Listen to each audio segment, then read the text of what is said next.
How to avoid gold diggers and falling into the trap of dating and possibly even marrying, having kids with a gold digger.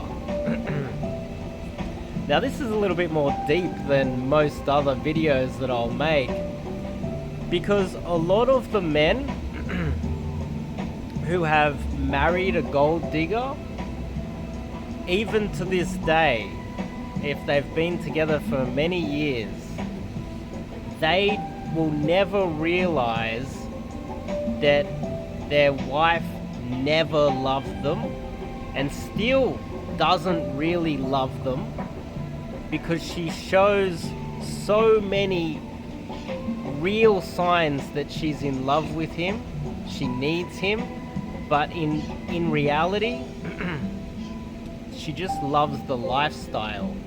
She loves what he can provide. And she cannot discern the difference between the man and the lifestyle. And now, that is, in a way, okay for the wealthy man. Sorry, hopefully this music's not too loud. It's usually okay as long as he remains successful until he dies. She has a bunch of kids, they build this little empire, they have a whole bunch of kids that are going to grow up wealthy, and his genes are going to move on to the future and multiple generations down the track. But he will never know, as long as he doesn't lose his wealth and that he doesn't make any major mistakes.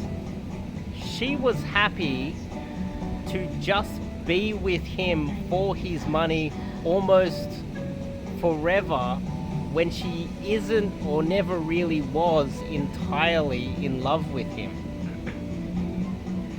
And it's hard to tell the difference. Was she really in love with him or was she not? And one thing I've learned from growing up amongst multiple generations of women, so for instance, my parents got divorced when I was probably 1 year old, and my mum was a single mother and we're living in the ghetto. Both my aunties were also failed women. They couldn't keep their men. Both my aunties had, one had 2 daughters, the other one had another daughter. I had a whole bunch of cousins. I've got a sister. My grandmother couldn't keep her man either. And I was surrounded by multiple generations of women.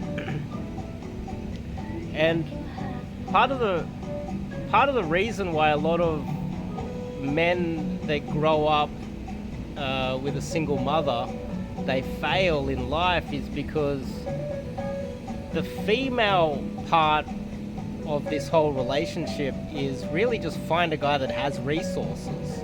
If she is totally and utter useless, which is, dare I say it, a large percentage of women worldwide, their career strategy is just find a guy that has the means to give her a lifestyle.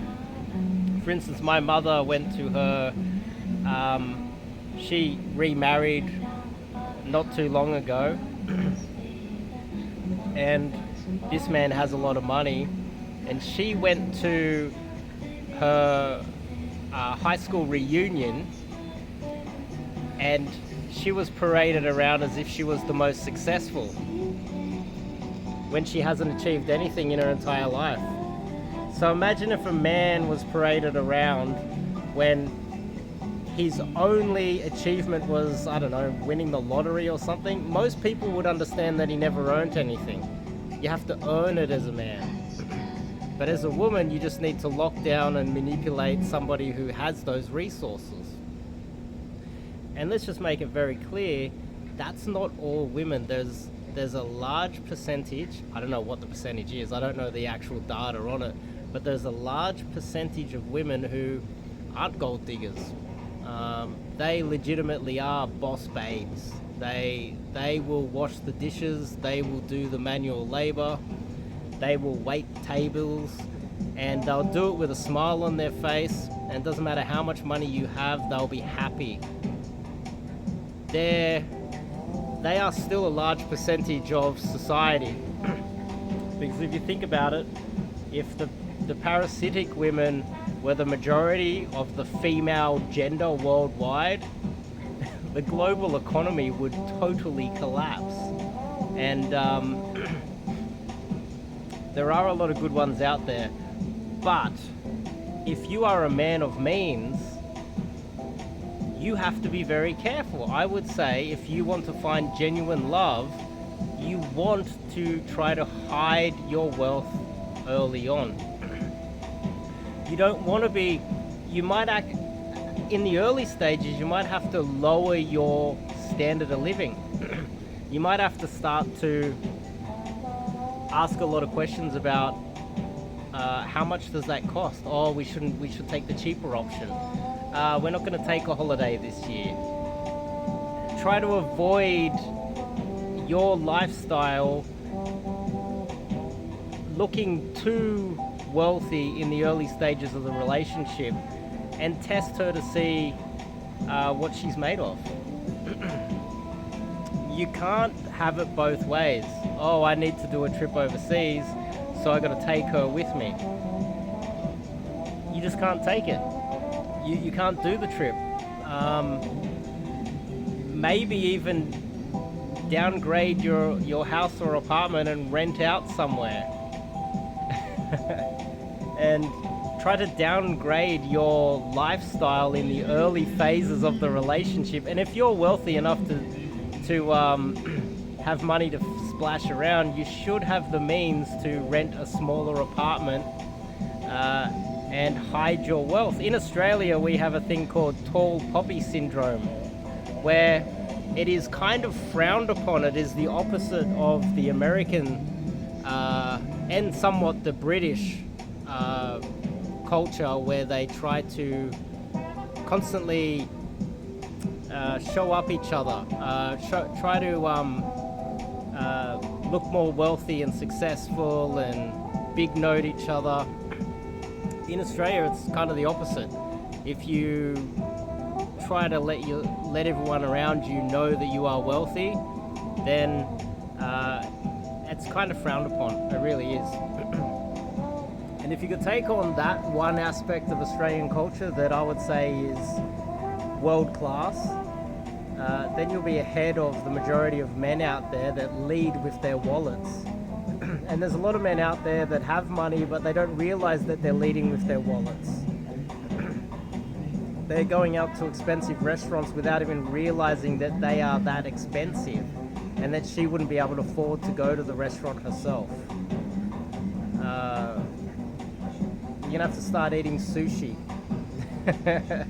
You're gonna have to start getting some takeaway and eating it in the park. You're going to have to start eating at home. Because wouldn't you want to find true love anyway? Wouldn't you? Sure. If you are the type of guy who doesn't really care as long as you have a good time, and I think some men would feel that way, but I think you should be careful, because later on in your life, if you lose most of your money, you're going to lose her, and you're going to be wrecked. So there is another part of this as well that I think is important, is the moment the relationship starts to get serious and you think that this is the girl that you're going to spend the rest of your life with, and you are certain that you will never break up, that's the moment that you need to start hiding your assets.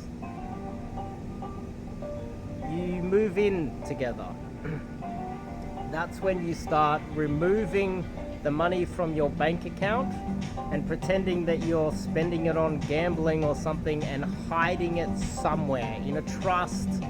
Send it to some island in some, tax haven on the other side of the world under somebody else's name, and hide it. and start moving your money away and hiding it from her early on in the relationship. All of your profits moving forward should start to be hidden. That is what the wise men do, especially in this day and age. So it's a little bit of a ramble, but I think it all ties in quite well. Hopefully that makes sense. If you've got money, be careful out there. Just be very careful. It's really important that you be careful. I'll see you guys in the next video.